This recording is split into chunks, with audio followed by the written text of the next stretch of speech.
Hi ladies, I hope this video finds all of you and your loved ones strong and healthy.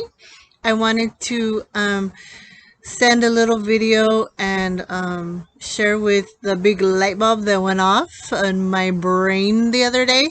My family and I decided to clean the garage and be a little productive during this mandatory staycation that we're currently in right now. So while we were cleaning the garage, we found this box of preschool stuff of both of my children, and my son was going to be 22 this year and my daughter's going to be 20. So this box was old and dusty. And we were going through everything. We were reminiscing, we were laughing, telling stories.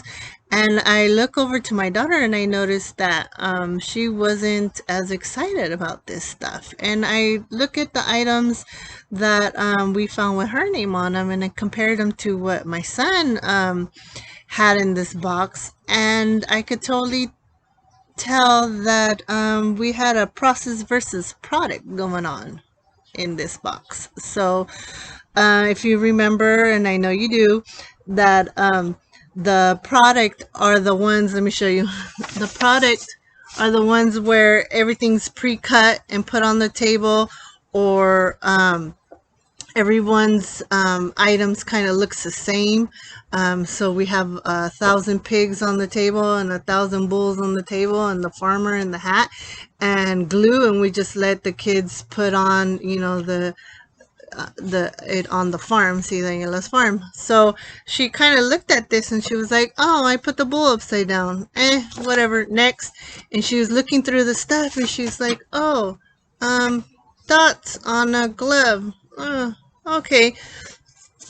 And then this one wasn't that bad, some shapes. I'm sure she learned something about shapes while she was gluing this on. Hopefully they talked about all the different shapes that there were on the table, but she was kind of jealous of the things that we're finding for my sons. So I really understood that product really doesn't show us anything about the children.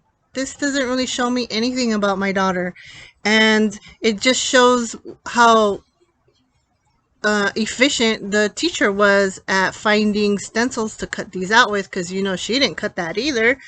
And it just shows that my daughter followed directions. Who knows even if she followed directions, because who knows how many animals were on the table. But it's really not an example of high quality learning, and there's no individuality. I mean, everyone's is going to look the same. And imagine if these are on the wall in the classroom,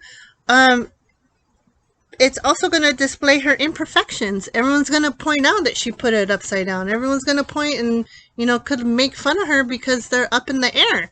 You know, so not only does it really show that she didn't really learn anything with this activity, but if it's up on the wall, it's also going to display her imperfections, like I said.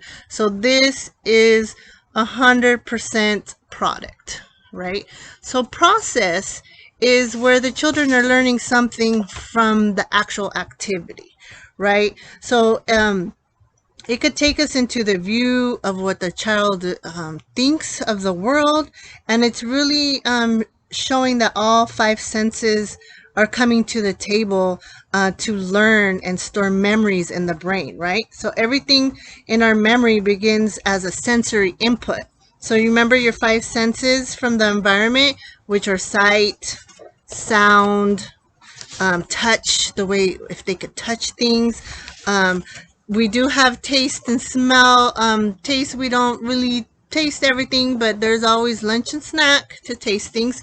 And smell, when we smell, you know, like imagine when you smell lemon, you can kind of taste it as well. So those five senses are included in your sensory input, and all of that goes to the children's brain, and your brain decides what to keep and what to get rid of, you know. And those five senses are not apparent right here, right?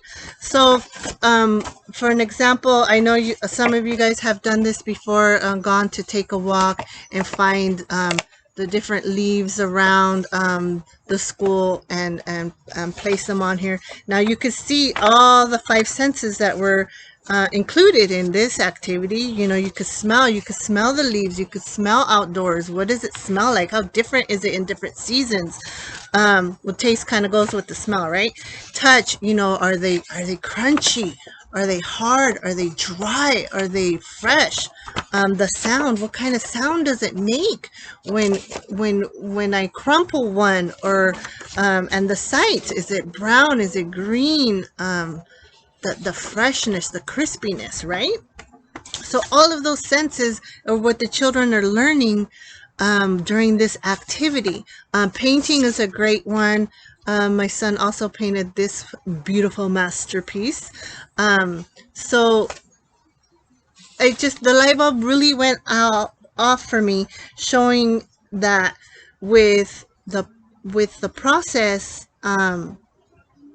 when your activity is focused on the process, it's so evident how the individuality, right? We always need to do observations, and we need to plan for the children individually. So the process really shows that there's choices, there's exploring and experiencing through the 5 senses. Plus, it gives you a great observation on several measures across the domains that provide evidence for the rating for your children, right? So positive learning through exploration is how children learn best, and that's a proven fact. So please take some time to reflect on your favorite daily activities in your classroom. You guys take care, stay safe, stay home when possible, and I'll see you guys real soon. Bye.